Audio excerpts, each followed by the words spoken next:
Aujourd'hui, j'avais envie de vous parler de dragons. Bon, alors je vous ferai pas l'affront de vous rappeler ce qu'est un dragon, hein. Je pense que vous avez tous en tête une image assez précise de cet animal fantastique.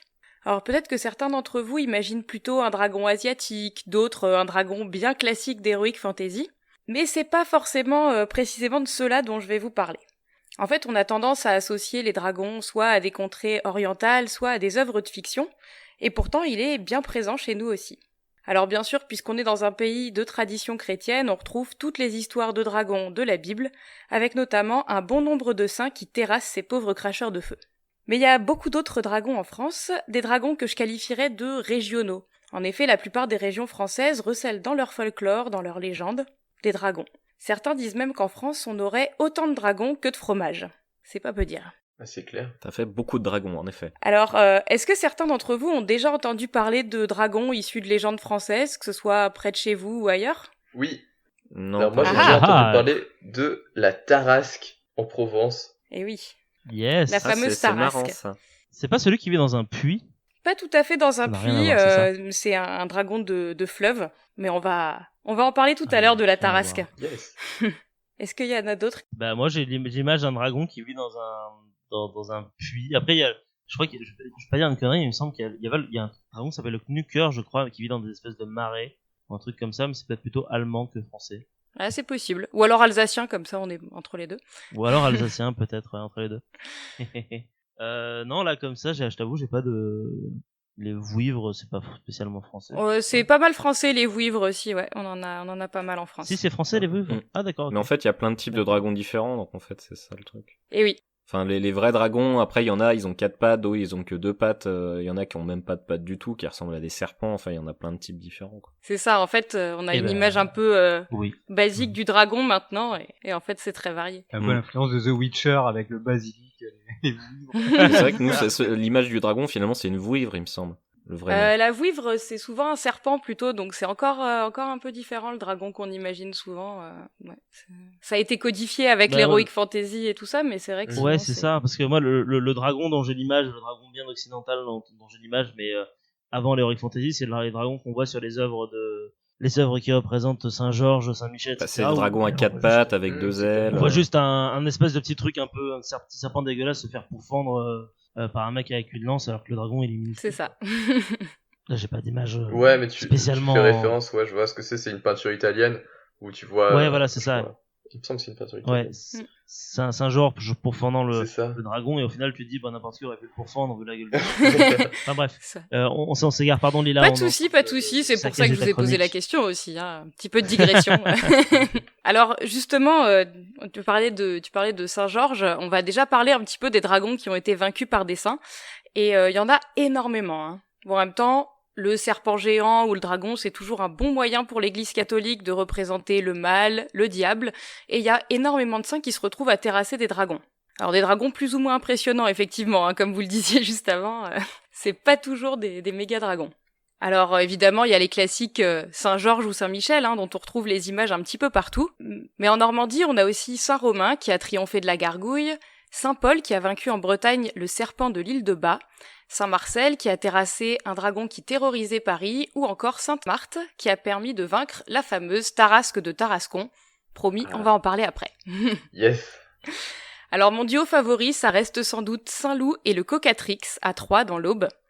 Le dragon, en fait, après avoir été tué par le saint, fut gardé dans la cave de l'évêché, non sans avoir été salé pour le conserver plus longtemps. Il fut d'ailleurs renommé la chair salée par les habitants. C'est excellent. Et puis, on a plusieurs catégories de dragons, hein. Il y a les nombreux mangeurs d'hommes, comme la bête rot, qu'on trouve en Charente, qui se nourrissait de marins, ou la coulobre de Dordogne, qui tuait des bateliers. Dans cette catégorie, il y a aussi la Bischia corse, qui se précipitait dans les églises dès qu'elle entendait des cloches sonner pour y dévorer les fidèles. On a aussi les gardiens de trésors, un des meilleurs jobs de dragon, hein, soit dit en passant. Ainsi, en Saône-et-Loire, ils ne connaissaient pas Smaug, mais la Ouivre. Elle gardait un trésor caché sous un rocher et ne retirait le rocher qu'une fois par an, laissant alors une très mince possibilité aux plus téméraires ou aux plus désespérés de s'emparer du trésor. Alors le nom de la Ouivre est d'ailleurs assez proche d'un autre dragon dont on a parlé tout à l'heure, la Vouivre. Et la Vouivre, on la retrouve surtout dans le Jura, mais j'ai aussi pu en trouver des traces dans le centre de la France, donc dans la Nièvre ou dans l'Allier par exemple. Certaines vouivres gardent un trésor, mais toutes portent sur le front une escarboucle, c'est-à-dire une pierre précieuse, qu'elles ne quittent qu'en de très rares occasions. Dans sa version la plus connue, la vouivre prend aussi l'apparence d'une jeune femme. Elle aimerait apparaître sous cette forme face aux jeunes et beaux paysans et déployer devant eux l'éventail de ses charmes. Lorsque le jeune homme conquis est incapable de détacher ses yeux de la vouivre, elle enlève ses vêtements ainsi que son escarboucle et plonge dans l'eau. La plupart du temps, le jeune homme plonge à sa suite et se noie. Mais si jamais l'homme détourne son attention de la belle et préfère s'emparer de l'escarboucle, la vouivre, en moins d'une seconde, redevient dragon et broie sa proie. Elle rigole pas. Il est foutu. Ouais, non, C'est clair. Par contre, il y a certains dragons qui sont un petit peu plus rigolos, qui aiment bien se marrer un peu.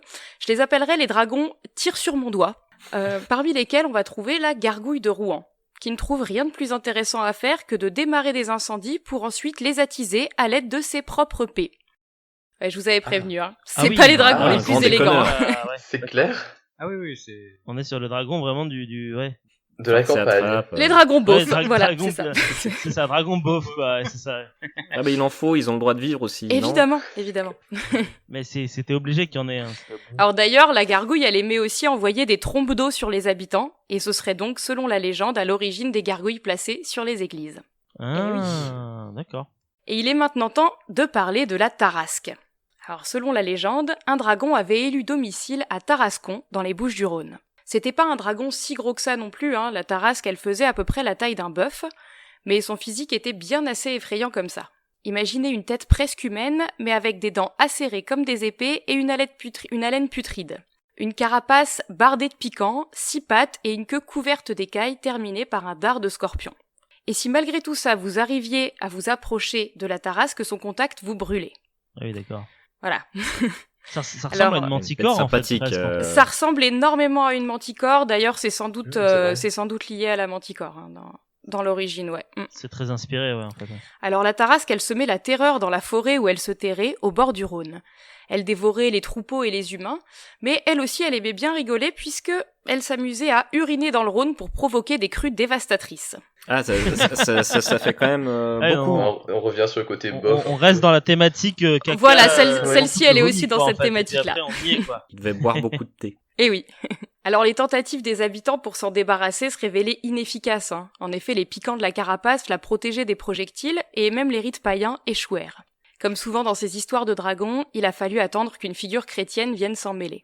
Ici, il s'agit de Sainte Marthe qui amadoua le monstre et réussit à l'attacher. Elle la fit alors défiler dans la ville, mais les villageois, pleins de rancœur envers la bête, la tuèrent. Aujourd'hui encore, on a tous les ans à Tarascon la Tarasque qui est fêtée et qui défile dans la ville. Ah, d'accord. Et oui, c'est devenu Ça une a fête. donné une fête populaire, Ouais, en c'est fait, ça. en somme. D'accord. C'est dommage qu'il l'ait tué parce qu'en fait, c'est la réussite à la domestiquer, c'est quand même vachement stylé d'avoir une tarasque avec soi. C'est clair. comme animal. C'est Surtout ça. partant du C'était principe classe, mais qu'il a ils un visage étaient, humain, on pourrait Ils penser étaient qu'il a une salés, quoi, certaine voilà. intelligence. Tant qu'on parle de dragons qui provoquent des crues, est-ce que vous connaissez le dragon qui a élu domicile à Lyon? Non. Non? Personne, non, Il y a non. un dragon qui a eu Eh oui, il y a un dragon lyonnais. Enfin, il y en avait un au Moyen-Âge, du moins. Eh non, vas-y. C'est qui? Eh bien, c'est la mâche-croûte. La mâche-croûte. La mâche-croûte. La mâche-croûte, putain. qui était un dragon énorme qui vivait sous le pont de la Guillotière et qui était responsable des D'accord. crues du Rhône. Encore une fois. Elle fut décrite par Rabelais, qui disait qu'elle avait les yeux plus grands que le ventre et la tête plus grosse que tout le reste du corps, avec des mâchoires larges et effrayantes et avec énormément de dents. Donc voilà, une bestiole bien flippante qui provoquait des crues quand elle était énervée ou affamée. Et là aussi, un peu comme à Tarascon, il y avait des effigies qui étaient fabriquées et qui étaient brandies lors des carnavals. Ça devait être joli. Ça devait être Bah, sympa. moi, j'ai un peu pitié pour cette pauvre créature, parce qu'elle devait effectivement avoir bien la dalle, parce qu'elle a une tête qui fait 4 fois la taille de son bide. C'est ça. Quand même, la pauvre. Et du coup, il y a quelqu'un qui est venu la terrasser ou pas aussi alors? Ça s'est fait, ça s'est fait petit à petit, mais en gros, on va dire que quand le Rhône a commencé à être vraiment maîtrisé, la légende de la mâche-croûte s'est perdue au fur et à mesure. Voilà. Quand il y a eu moins de crues, ils ont arrêté de se dire Ouais. qu'il y avait un dragon dans le Rhône. D'accord. C'est marrant, j'ai l'impression que c'est pas mal lié à l'eau. Assez souvent. Oui, c'est vrai que c'est ça qui est rigolo, c'est qu'on dirait que maintenant on lirait le dragon plutôt au Ah, feu. ouais, c'est clair. Ou à l'air, et on dirait qu'avant c'était plutôt des la flotte, quoi. Bah, il y a l'eau, les deux, c'est- en fait. c'est Il y a des marrant. dragons qui crament et puis il y a des dragons d'eau, plutôt. Voilà. Mais c'est vrai que même au Japon, c'est plutôt soit effectivement du vent, soit même de l'eau, des dragons aquatiques, des typhons, des trucs comme ça. Donc effectivement, c'est vraiment les éléments dans tous les cas. Et oui, tous les éléments. Et oui. Allez, un petit dernier dragon qui lui aussi vit plutôt dans l'eau. Alors dans le sud de la France, on parle souvent du mot drac pour désigner les dragons, et on a le drac de Beaucaire, toujours au bord du Rhône, qui lui est le protagoniste d'une légende bien précise. Il est décrit comme un monstre ailé et amphibie, avec le corps d'un reptile et la tête d'un beau jeune homme. Il vivait au fond du fleuve, où il attirait de temps en temps des humains pour les dévorer. Un jour, le drac choisit une lavandière pour être la nourrice de son fils.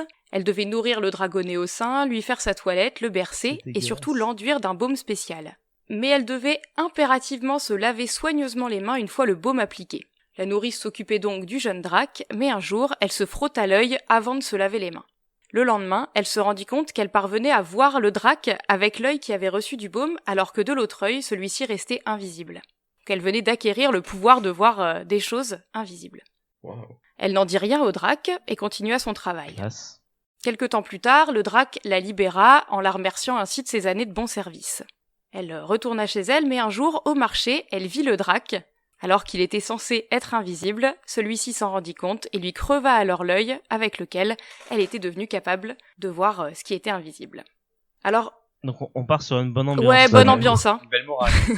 Bah, Ça va, il reste aurait un pu la dragon, tuer, quand même. D'accord. je trouve sympa Ouais, quand Ça même. reste un dragon, ouais. Elle l'a aidé Effectivement. pendant des années et puis il lui crève les yeux. Non, le Ouais, mais elle lui a pas obéi, l'œil. voilà. Finalement, ça va, L'œil, il lui en reste un. Ça va, ouais. Oui, oui. Il c'est l'a vrai, pas ça tué va. déjà. Oui, voilà. Oui, il est sympa. moi, je trouve Franchement, il que est c'est pas sympa, horrible. ouais. Ouais, il aurait pu la manger. Alors, je pourrais encore vous raconter des dizaines d'histoires de dragons, hein, mais on retrouve généralement des similitudes sur beaucoup d'entre elles. Ainsi, le dragon, c'est souvent la figure du mal que l'Église parvient à éradiquer, soit par la force, avec Saint-Michel ou Saint-Georges, soit par la douceur, avec Sainte-Marthe et la Tarasque. C'est aussi un moyen de montrer la supériorité de la chrétienté sur le paganisme.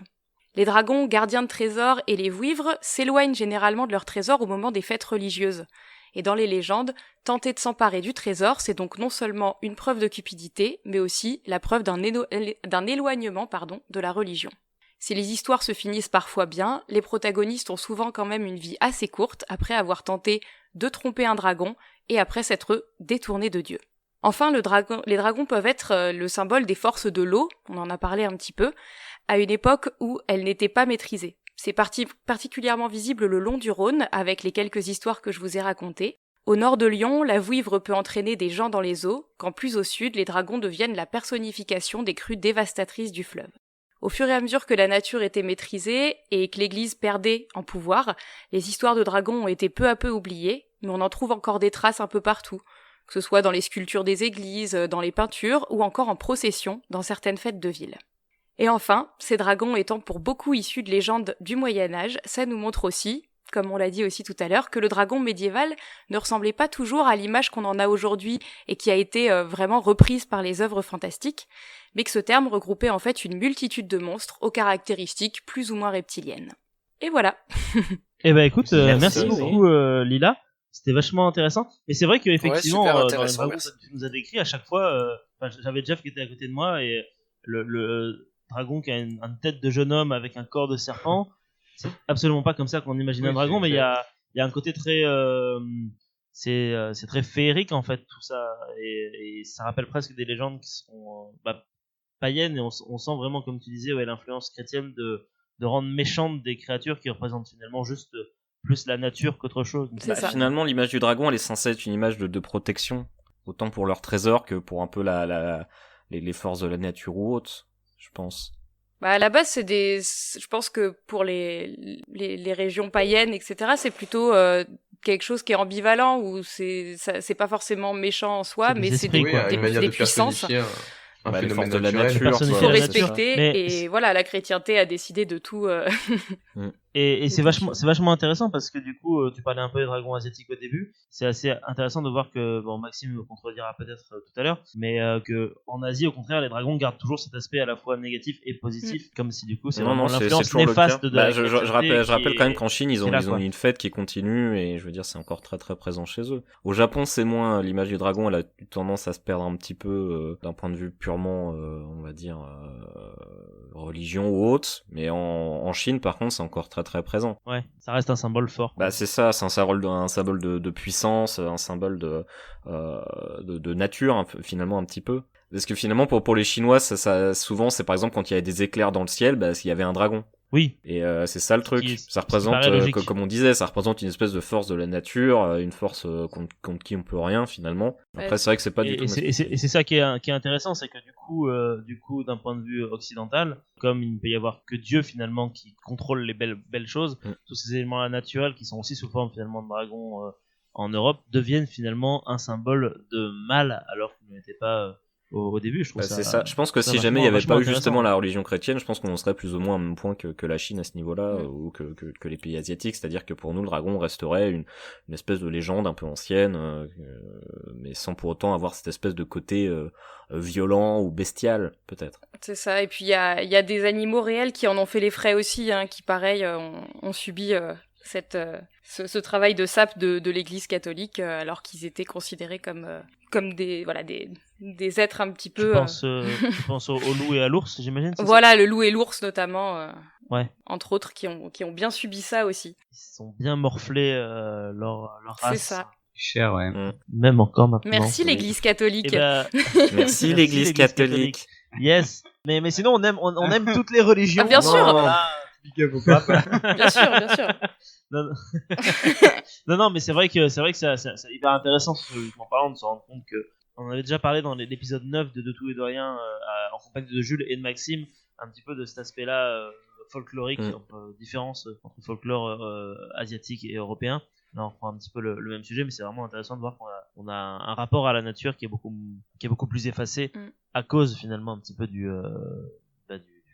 globalement, c'est vrai que plutôt que de partir du principe qu'il y avait globalement une espèce de personnification de la nature, en tout cas une force naturelle à respecter et à protéger, on se disait bah non, on a Dieu de notre côté, donc on s'en fout.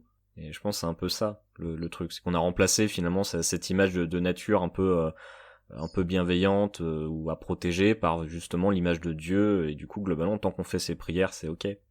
Seb, ça va? T'es toujours là? Oui, toujours là. T'as le droit de participer aussi si tu le souhaites, si t'as un mot à dire sur les dragons ou sur autre chose, ou si tu veux cracher toi aussi sur la religion catholique. Ou la défendre, c'est pas... Allez, on rajoute une couche. Non, j'écoutais très religieusement ce petit point sur les dragons qui était super intéressant. Mais alors moi je pensais aux dragons maintenant dans la culture populaire où ils récupèrent un petit peu une image de créatures très anciennes mais qui sont pas forcément dénuées de sagesse. Je pense notamment aux dragons chez Tolkien ou aux dragons chez Sapkowski, donc l'auteur de la saga du Sorceleur, qui présentent des dragons très anciens, qui peuvent être très sages, qui peuvent apporter certaines choses à l'homme, ce qu'on retrouve pas finalement dans les dragons de l'Église catholique. Oui, et ça fait bien plaisir. Effectivement. C'est vrai que de plus en plus dans les œuvres, maintenant les dragons, ça a cette image un peu millénaire, super ancienne, et qui du coup prédate souvent l'apparition des religions. Et c'est pour ça souvent qu'ils sont abattus dans pas mal d'œuvres finalement. Mais ça je pense qu'on le retrouve encore une fois, c'est des comme tu viens de parler de Tolkien du coup Seb, c'est cette idée du dragon ancien, du dragon je vais aller plus loin, du dragon celtique. Je pense notamment, peut-être que vous la connaissez, cette scène de Merlin qui fait apparaître face à Vortigern du coup deux dragons, un rouge et un noir de vert du coup qui vont se battre et qui vont du coup symboliser je sais plus, l'avènement d'Arthur, je crois, un truc comme ça. Et les dragons celtes avaient une sagesse aussi qui était présente et qui du coup se perd avec l'arrivée de la chrétienté, et qu'on retrouve grâce justement à des auteurs comme Tolkien qui déterrent ça et qui du coup en font le dragon populaire qu'on connaît actuellement. Oui, quoi, le dragon voilà, et puis un peu qui est intelligent, mais qui du coup mélangé au folklore chrétien fait qu'il est intelligent mais fourbasse un petit peu. Oui, voilà, exactement, comme dit Jeff, c'est vicieux. on a ça donne un espèce de, si tu veux, de relique d'un ancien monde révolu ou qui est à la fois plein de connaissances millénaires, mais aussi extrêmement violent. T'as la même chose aussi dans Skyrim, où les dragons ils se foutent sur la gueule en débattant. Mais comme leurs cris, leurs paroles, c'est à la fois des pouvoirs magiques extrêmement puissants, bah voilà. En débattant, ah ouais. Sachant qu'en plus, je veux dire, dans la plupart des œuvres, que ce soit des jeux de rôle, hein, on pense à Donjons et Dragons, éventuellement, mais dans la plupart des jeux vidéo également, en fait, les dragons, c'est toujours un boss ou un ennemi un peu spécial. Ça veut dire, c'est rare qu'on ait un ennemi de base qui va être finalement un dragon. Un dragon, c'est très souvent un boss, un truc impressionnant, un truc vraiment qui compte. Souvent, quand on le bat, bah justement, ça veut dire qu'on a dépassé un certain niveau, ou en tout cas... Ouais, c'est référence aux légendes. C'est vrai. Exactement. Dans le sens que, quelle que soit l'œuvre, un dragon, ça compte, quoi. Oui, je suis tout à fait d'accord avec ça. Si ce petit instant passé en notre compagnie vous a plu et que vous avez envie d'en passer d'autres avec nous, eh bien n'hésitez pas à vous abonner, mettre un petit pouce bleu, partager la vidéo ou encore nous suivre sur les réseaux sociaux. Sachez que vous pouvez aussi écouter cet épisode dans son entièreté et pour cela vous n'avez qu'à vous rendre dans la description de la vidéo. Je vous dis à très bientôt pour à nouveau écouter un petit peu de tout et surtout un petit peu de rien.